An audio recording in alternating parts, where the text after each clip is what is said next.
I'm leaving you, and I've already sold the house to move in with my new girl. Good luck finding a place. Alan chuckled through the phone before hanging up. I sat there in the conference room of Gravenhall Group, looking at my client across the mahogany table, and felt something cold settle in my chest. Not heartbreak, relief. My name is Natalie Pierce. I'm 43 years old, and I'm a commercial real estate broker here in Jersey City, New Jersey. For the past 18 years, I've been married to a man who thought my success was his personal ATM. What I wanted was simple: respect, partnership, and basic human decency. What stood in my way was a husband who saw my achievements as opportunities for his next get-rich-quick scheme. The injustice I faced was watching someone I loved systematically try to destroy everything I'd built with my own hands. I turned to my client, Mr. Harrison from Iron Veil Robotics, and smiled. I'm sorry about that interruption. Where were we with the warehouse specifications? But even as I discussed square footage and loading docks, my mind was calculating. Alan had always been careless with details, especially legal ones. 3 major financial disasters in our marriage had taught me to protect myself. The gambling debts when I was 35, the failed restaurant investment 2 years later, then last year's cryptocurrency nightmare that nearly bankrupted us. After that third mess, I'd quietly done something Alan never knew about. I'd refinanced our house through my business LLC and transferred ownership to Gravenhall Group Properties, my company. The mortgage payments came from my business account. The deed was in my company's name, legally, permanently, and completely. I finished the contract review, shook hands with Mr. Harrison, and walked to my car with measured steps. The September afternoon was crisp, and as I drove through the familiar streets toward home, I thought about the backup documents in my office safe. I thought about the cease and desist letters my attorney had prepared months ago, just in case. Most of all, I thought about Alan's smug voice and how it would sound when reality hit him. My phone buzzed with a text from his number. Don't bother coming home. We're already moving in. My lawyer says you can't do anything about it. I actually laughed out loud. Alan's lawyer, if he even had one, clearly hadn't done his homework. Neither had Alan. In 18 years of marriage, he'd never once looked at our financial documents, never questioned how the bills got paid, never wondered why I'd been so insistent about handling all the paperwork after his last disaster. As I pulled into my driveway, I could see lights on inside and unfamiliar boxes stacked by the front door. This was going to be even easier than I'd imagined. I'd always been the responsible one in our marriage. While Alan dreamed big and schemed bigger, I built a real estate empire one commission at a time. My company, Gravenhall Group Properties, started in a tiny office above a sandwich shop 15 years ago. Now we handled commercial properties throughout northern New Jersey, and my personal portfolio was worth more than Alan had ever bothered to calculate. Growing up in Newark, I'd learned early that security came from your own efforts, not from depending on others. My mother had lost everything when my father left, and I swore I'd never be that vulnerable. That's why I'd always kept separate business accounts, why I'd insisted on maintaining my maiden name professionally, and why I'd quietly restructured our assets after Alan's financial disasters. Alan saw my success differently. To him, my achievements were validation of his own importance. After all, he was married to a successful businesswoman.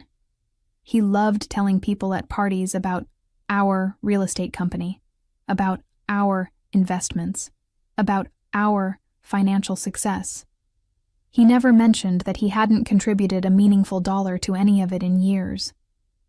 The warning signs had been there for months. Late nights when he claimed to be working on his latest business venture. Phone calls he took in the garage. New clothes I'd never seen him buy.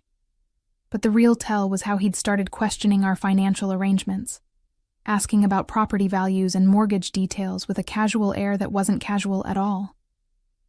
2 weeks ago, I'd caught him photographing documents in my home office. When I confronted him, he'd laughed it off, claiming he was just trying to understand our finances better. I'd pretended to believe him while quietly moving all important paperwork to my business office and setting up additional security measures. Now, sitting in my car looking at my own house, I understood what he'd been planning. In his mind, he'd found the perfect exit strategy: sell the house, pocket the proceeds, and disappear with his new girlfriend before I could stop him. It was actually clever, in a completely illegal and morally bankrupt way. I pulled out my phone and called my attorney, Vincent Rodriguez. "Vincent, it's Natalie. Remember those contingency documents we prepared? I need them tonight." "The cease and desist papers? What happened?" "Alan tried to sell my house to fund his escape plan. Can you meet me at the office in an hour?" "Already sold? Natalie, that's fraud." "Yes, I know. 1 hour, Vincent. Bring everything." I hung up and sat for a moment, watching shadows move behind my living room curtains. Alan was in there celebrating his cleverness with whatever woman had helped him plan this betrayal. They had no idea what was coming. The pieces fell together like a brutal puzzle as I recalled the past few months. Alan's secretive behavior hadn't just been about an affair. It had been about orchestrating my complete financial ruin. He'd been methodically gathering information, photographing documents, and clearly consulting with someone who'd convinced him he could steal my life's work. The moment that changed everything had happened 3 weeks ago during dinner. Alan had casually mentioned that property values in our neighborhood were probably at their peak, and wondered aloud if we should consider our options. I'd dismissed it as idle conversation, but now I realized he'd been testing the waters, seeing if I'd give him any information he could use. Then last week, I'd come home early from a client meeting to find him in my office, hunched over my computer. The screen went black the moment I walked in, and Alan had jumped up with that guilty smile I'd learned to recognize over the years. "Just checking email," he'd said. But my computer required a password he didn't know. Unless someone had helped him crack it. Unless someone with more technical skills had been coaching him through this entire scheme. The real shock had come this morning when I'd reviewed my business accounts and noticed some unusual activity. Someone had attempted to access our joint checking account multiple times over the past week. The attempts had failed because I'd changed all the passwords after catching Alan at my computer, but the pattern was clear. He'd been trying to drain our accounts before disappearing. Now, watching my house filled with boxes and celebrating thieves, I felt that familiar cold clarity that had gotten me through every crisis in my business. Alan wasn't just leaving me. He was trying to destroy me. The house sale wasn't about starting fresh with his new girlfriend. It was about making sure I had nothing left to restart with. But Alan had made one crucial mistake. He'd assumed I was the same trusting woman I'd been 18 years ago, someone who'd let him handle important decisions while I focused on building my career. He'd never bothered to learn how my business actually worked, never paid attention to the legal structures I'd created to protect myself after his previous failures. The house he'd just sold belonged to Gravenhall Group Properties, LLC. Not to Alan Pierce, not to Natalie Pierce, to my business entity, which he had no legal connection to whatsoever. The mortgage was in my company's name, the deed was recorded under my LLC, and every payment for the past 2 years had come from my business accounts. I'd essentially bought my own house back from myself after his cryptocurrency disaster, ensuring he could never again gamble away our shelter. It had been a precaution I'd hoped never to need. But as I sat in my driveway, listening to laughter and celebration drifting from my windows, I realized this precaution was about to become my weapon. Alan had tried to sell something that wasn't his to someone who was about to learn an expensive lesson about due diligence. Time to go inside and educate them both. I took a deep breath and walked up to my own front door, keys ready. The sound of voices inside grew clearer, Alan's familiar laugh mixing with a woman's higher-pitched giggling. They were discussing paint colors. "I think we should go with something warmer in the bedroom," the woman was saying. "This beige is so dated." "Whatever you want, Jessica," Alan replied. "It's our house now. We can do anything we want with it." I slid my key into the lock and stepped inside. The living room was chaos, boxes everywhere, my personal belongings shoved carelessly into corners, and 2 people who froze the moment they saw me. Alan recovered first. "Natalie, you're not supposed to be here. I told you." "You told me you sold the house," I interrupted, setting my purse down on the entrance table that was apparently now covered with someone else's mail. "I'm curious, who exactly did you sell it to?" The woman, Jessica, was younger than I'd expected. Maybe early 30s, with the kind of confidence that comes from believing you've won something important. She stepped forward with a smile that didn't reach her eyes. "I'm Jessica, Alan's fiancée. We understand this is awkward, but the house belongs to us now. I'm sure you can find somewhere else to stay tonight." I studied them both, noting how Alan's hands shook slightly as he lit a cigarette. He only smoked when he was nervous. "Fiancé? That's interesting. When exactly did you 2 get engaged?" 3 months ago, Jessica said proudly, showing off a ring I'd never seen before. Right after Alan explained how his wife was holding him back financially. The audacity was breathtaking. 3 months ago, Alan had been begging me to help him out of another investment disaster, swearing he'd learned his lesson about risky ventures. Apparently his new venture had been planning to steal my house. "And the sale," I continued calmly. "When did that happen?" Alan finally found his voice. "Yesterday.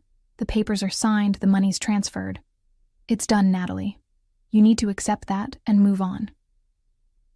I walked over to the kitchen counter where he'd spread out some official-looking documents. Real estate purchase agreements, transfer forms, even what looked like a deed. Someone had put significant effort into creating this fiction. "These are impressive," I said, flipping through the pages. "Very professional looking. Who's the buyer listed here?" "Sunset Properties," Jessica answered quickly. "We found them through a real estate investor Alan knows. They paid cash. Above market value, actually." The lies were getting more elaborate by the minute. I pulled out my phone and called Vincent Rodriguez while they watched. "Vincent, I'm at the house now." "Yes, they're here." "Can you conference in the title company? I need them to confirm ownership records for this address." Alan stepped forward, trying to grab my phone. "You can't do this. The sale is final." "The sale of what?" I asked, dodging his reach. "Vincent, yes, I'll hold." Jessica was looking less confident now. "Alan, what is she doing? You said she couldn't stop us." "She can't," Alan insisted, but his voice had lost its earlier bravado. "The paperwork is all legal." "Oh, the paperwork might be legal," I agreed.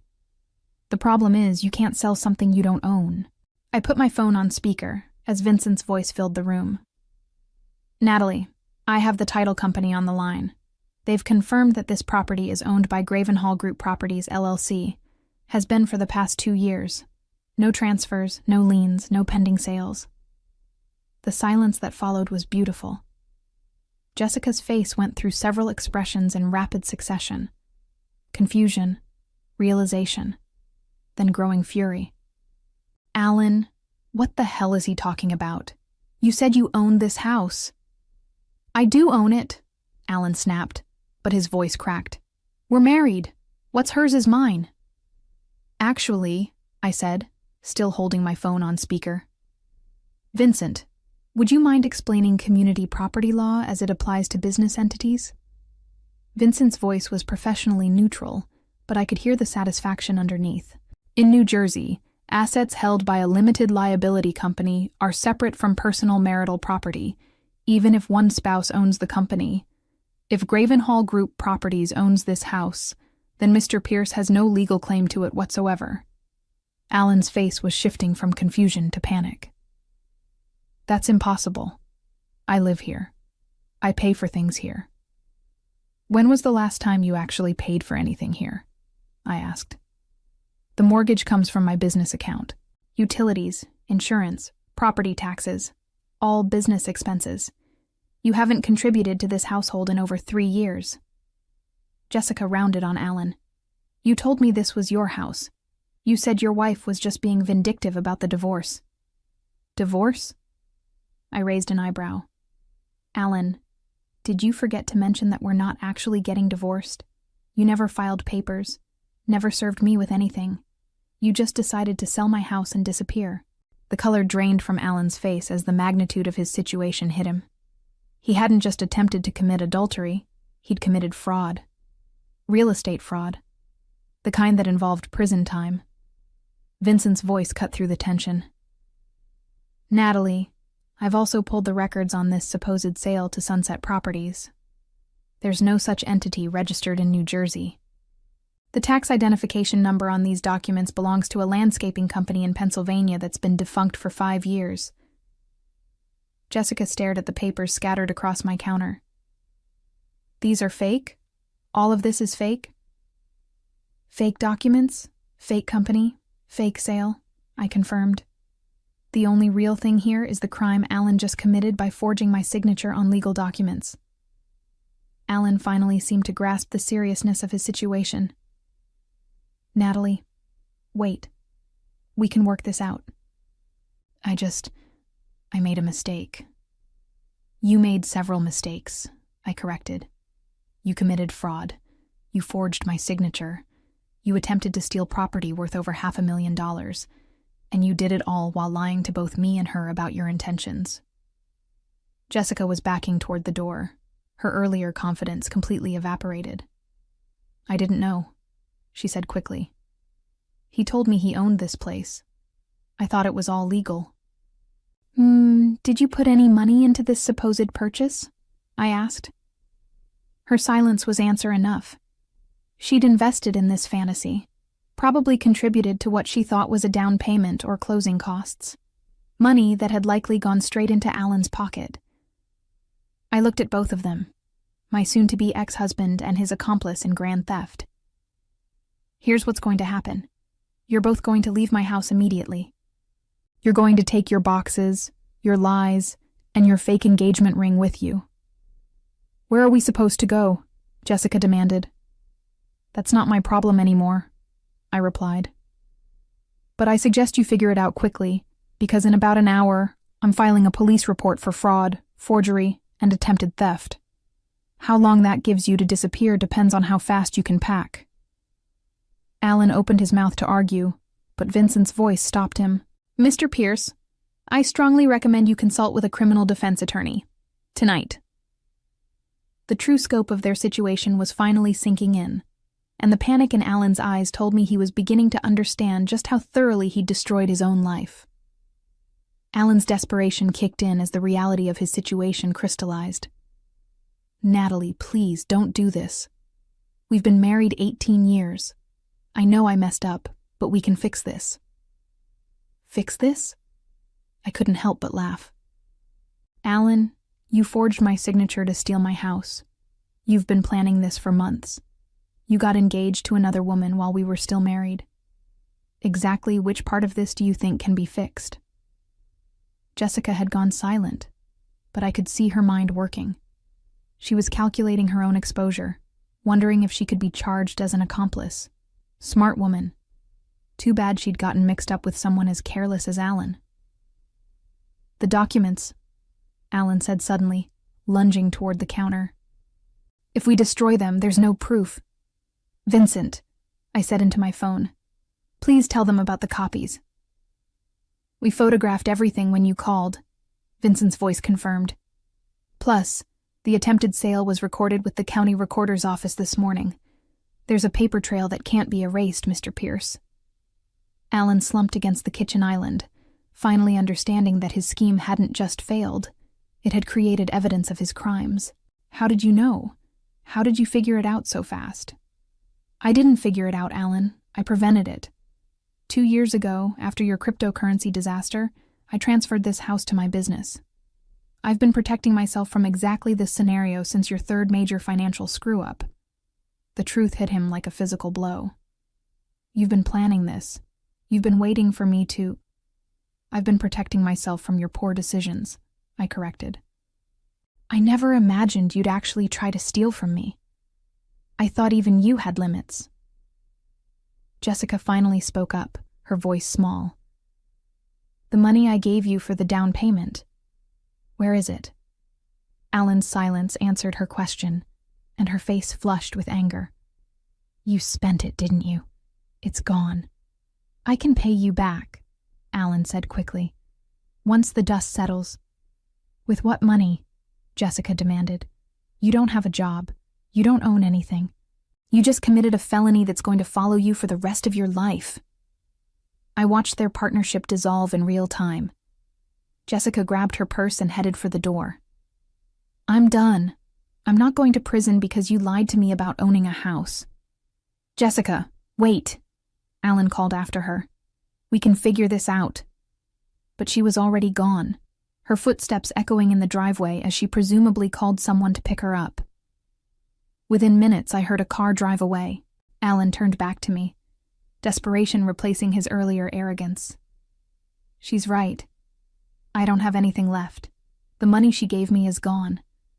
I spent it on the engagement ring and deposits for our new apartment. If you press charges, I'll go to prison. That's generally what happens when you commit felonies, I replied calmly. Natalie, I'm begging you, don't destroy my life over this. I looked at my husband of 18 years, this man who'd just tried to steal everything I'd worked for, and felt nothing but pity. Alan, you destroyed your own life. I'm just refusing to let you destroy mine in the process. Vincent's voice interrupted the moment. Natalie, the police are asking if you want to file charges tonight or wait until morning. I looked around my living room, at the boxes full of belongings that didn't belong here, at the man who'd betrayed me in the most fundamental way possible. Tonight, Vincent, I'll be at the station within the hour.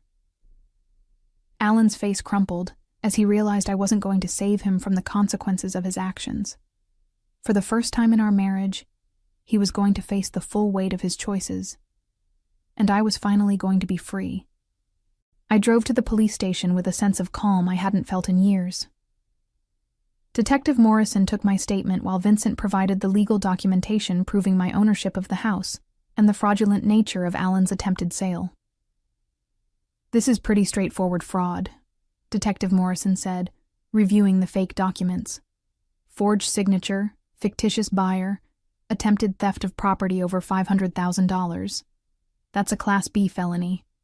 What kind of sentence does that carry? I asked. 5 to 10 years, depending on his record and whether he cooperates. I thought about Alan's previous financial disasters, none of which had been criminal, but all of which showed a pattern of poor judgment. He doesn't have a criminal record, but this isn't his first time making catastrophically bad decisions. Vincent handed over a folder thick with documentation. We've also got evidence of the conspiracy aspect, the fake company registration, the forged identification documents used to create the fraudulent buyer entity. His girlfriend was involved in at least some of the planning. Within 2 hours, I'd filed a comprehensive police report and initiated the process that would likely send my husband to prison. I felt no satisfaction in it, just relief that the threat to my financial security was being neutralized. As I drove home, I passed Alan's car parked at a 24-hour diner near the highway. Through the window, I could see him hunched over a cup of coffee, probably trying to figure out what to do next. His phone was pressed to his ear, likely calling lawyers, family members, anyone who might help him navigate the disaster he'd created. I didn't stop. That part of my life was over. Back at my house, I walked through the rooms, collecting the belongings Alan and Jessica had scattered around. Most of it was worthless: cheap jewelry, outdated electronics, clothes from discount stores. I bagged it all up and set it by the front door. Tomorrow, I'd have the locks changed. Tonight, I'd start planning my new life. The next few weeks passed in a blur of legal proceedings and paperwork. Alan had indeed hired a criminal defense attorney, but the evidence against him was overwhelming.